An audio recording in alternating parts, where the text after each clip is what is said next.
Hello students, my name is Akshay Desai. I have been teaching this particular subject engineering drawing since last 4 years, and during these 4 years I have realized that many of the students find it difficult to visualize the things in 3 dimensions. So I have made some special 3D model so that it is easy to visualize in 3 dimensions. Now why we need to study the subject engineering drawing? Many of you after completion of your engineering will be involved in design and development of different products like machines, structures, cars. Okay, so for any product, to convey the exact details of that, engineering must prepare a drawing showing the exact size and shape of that object.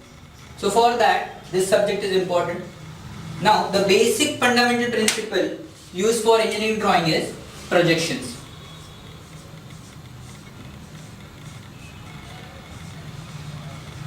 What are the projections? The projection is the representation of an object on an imaginary plane. Now, I can explain this concept with the help of a projector used for presentations. Now, suppose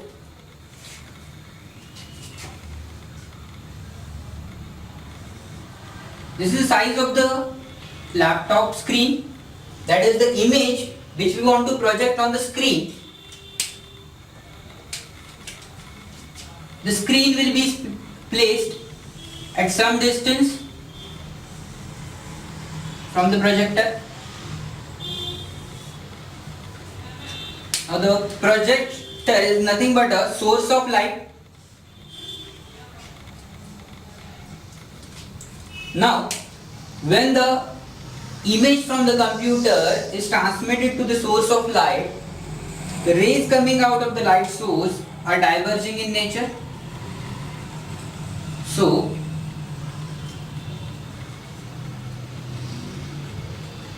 due to this diverging rays, I'll get the enlarged size of the image on the screen, somewhat like this. But here, whatever the dimensions here, for example L and H, they are getting magnified. So I am not getting the exact size and shape of the object. So for projection we are using the same concept. There are different types of projections. First is perspective projection, which is similar to this. The only difference here is the light source will be replaced by the observer. That means eye of the observer. Observer is looking a particular object. Now here the image was a 2-dimensional object. Instead of 2 dimension, I can have a 3-dimensional object like this.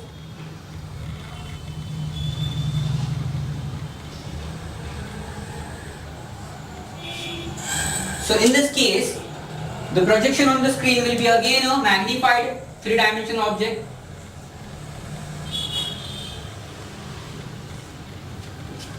But again the same thing, the dimensions are not same. Now these types of projections are not used for engineering drawing because it will create a confusion. Depending on the eyesight of the observer, depending on the distance between the observer and the object, then object and the actual projection, the size of the projection on the screen is going to change every time. So it will not convey the exact true size and shape of the object to the designer. So other type of projection is used, which is called as orthographic projection. The only difference between the perspective and orthographic projections is the observer is assumed to be placed at infinite distance from the object. That means the rays of light, the divergence, initial divergence, angle of divergence was large, but since the observer is placed at infinite distance, that angle is going to reduce. So if I am assuming that observer to be at infinite distance, I can assume that rays of light almost parallel to each other. So while projecting, I'll draw the projectors. Those imaginary lines are called as projectors, parallel to each other. So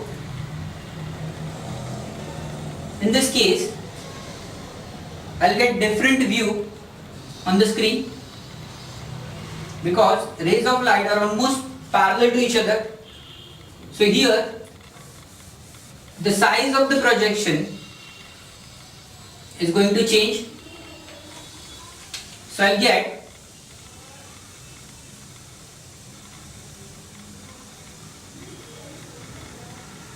true shape. That means this rectangle, whatever is the size, will be seen here.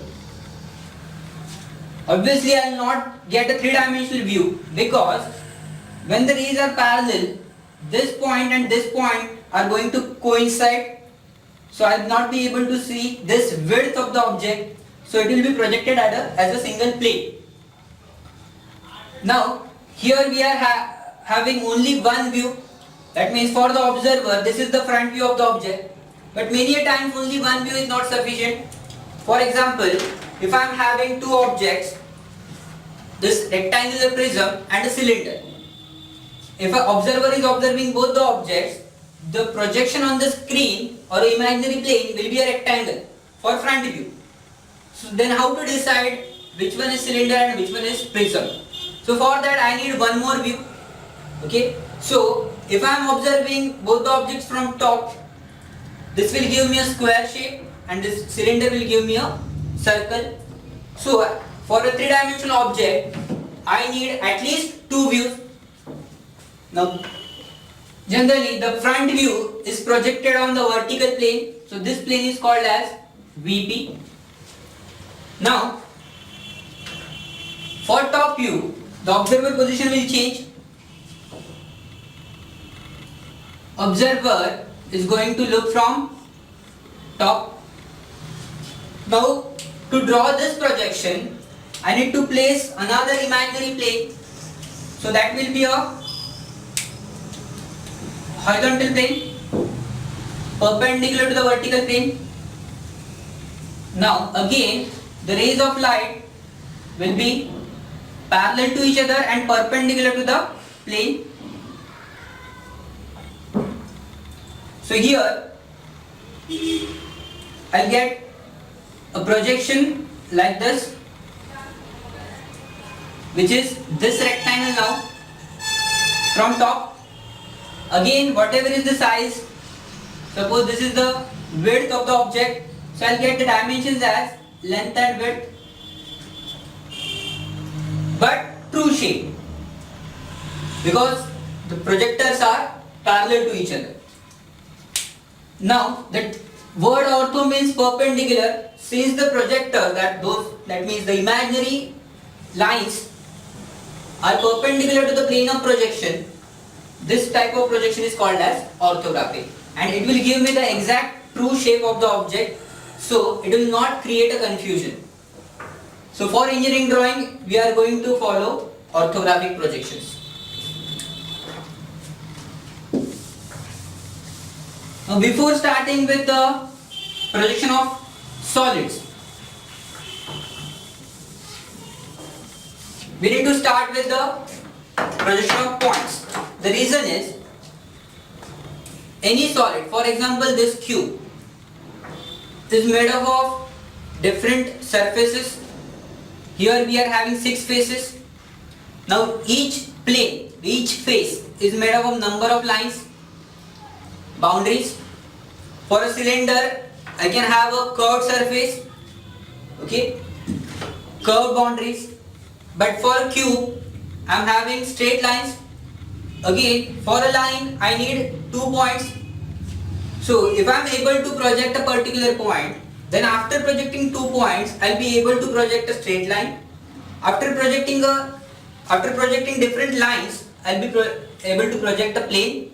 And after projecting different planes, I can draw the projection of three-dimensional object. So the basic of projection starts with the projection of points. Now we'll see how to draw the projection of points. As I said, we need at least two views. Those are front view and top view. Sometimes two views are also not sufficient, so we need one more view, which can be either a left hand side view or right hand side view of the observer. But for points, we'll be studying only two views. Those are front view and top view. So, as we know, for front view we need a vertical plane called as VP. The front view will be projected on VP. Then, for top view, I need a horizontal plane, which is called as HP. Now obviously these two planes are perpendicular to each other and there is an intersecting line which is generally denoted by XY. Now if I am extending these two planes beyond the intersecting line,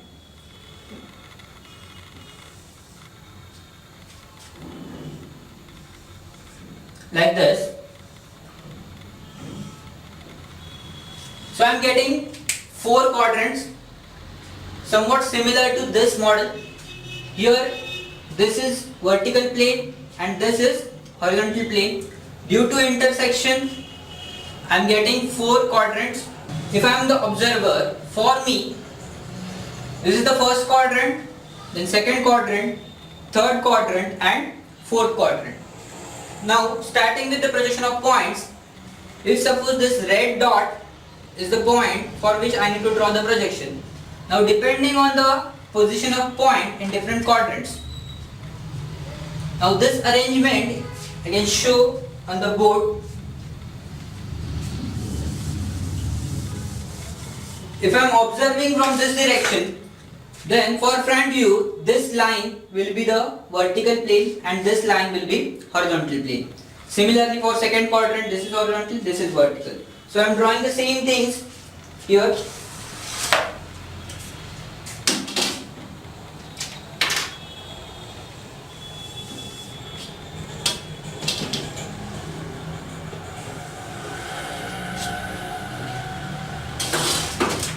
So starting with the first quadrant,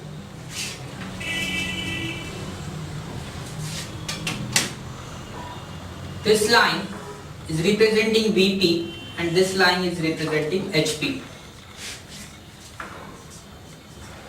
Again for second quadrant, I am having this as a VP and this as a HP.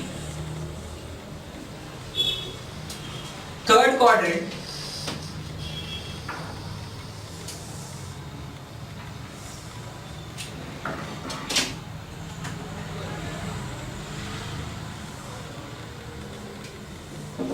this has a HP and this has a VP. Then finally the fourth quadrant, VP and HP. Now if the point is in space, that means placed anywhere in the first quadrant. So first I need to specify its position with respect to both the planes, means with respect to VP as well as HP. So I need to say the point is above the HP by some distance and in front of the VP by some distance. For example, if I am taking the distance with respect to HP as 30 mm and distance with respect to VP as 20 mm. Okay. So for first quadrant, I'll say the point is 30 mm above the HP and 20 mm in front of the VP. But for second quadrant, the description will change. Now I have to say the point is above the HP, but for the same observer, now the point has gone behind the VP. So I'll say the point is same distances with respect to both the planes. So point is 30 mm above the HP but 20 mm behind the VP. Similarly, if I am having the point in third quadrant, so I need to specify the point is 30 mm below HP and 20 mm behind the VP. Similarly, if the point is in fourth quadrant, I need to say the point is 30 mm behind the 30 mm below HP and 20 mm in front of the VP. Now, while drawing the projections, starting with the first quadrant, if the point is here, for front view, I'll project this point with a projector perpendicular to the VP. So I'll get a dot corresponding to this point as a front view on the VP. Okay, so let me explain it here. So we have assumed a point, let that point be A, and we have taken the distances with respect to VP as 20 mm and with respect to HP as 30 mm.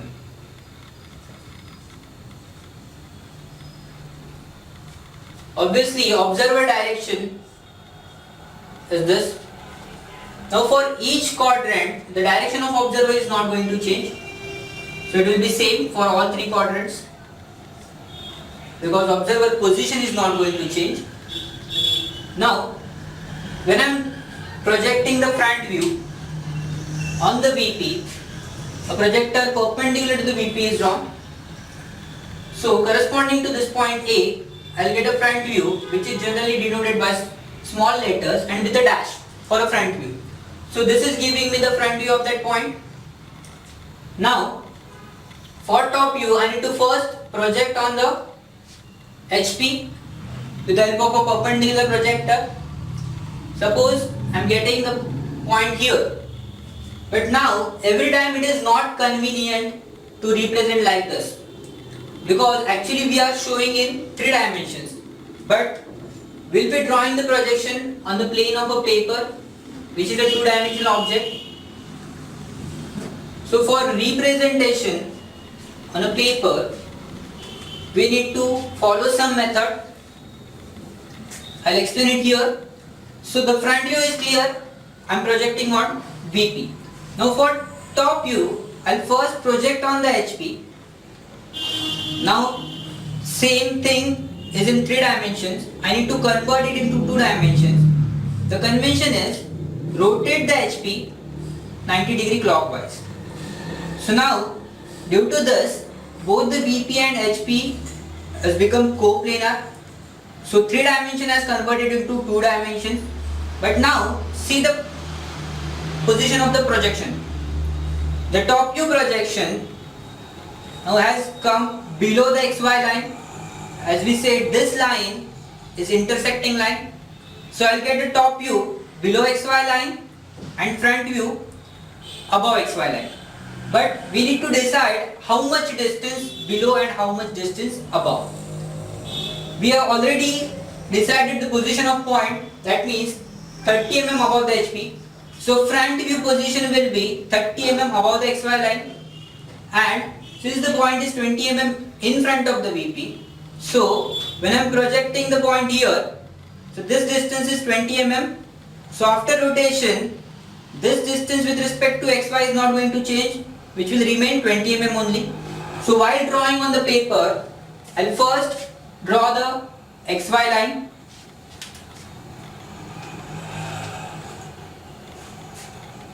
Now with respect to XY, I will first project the front view denoted by A dash, and I know the distance is 30 mm.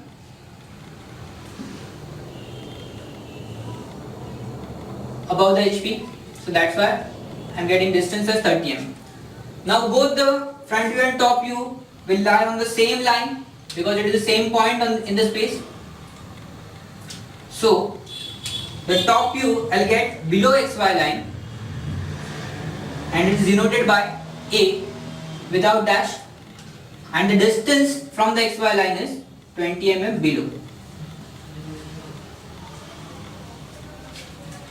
Now the same thing for second quadrant will change.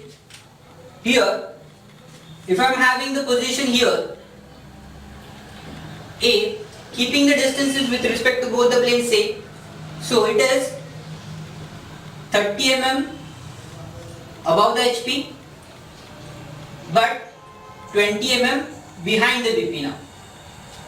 So in this case, what will happen? I'll show you.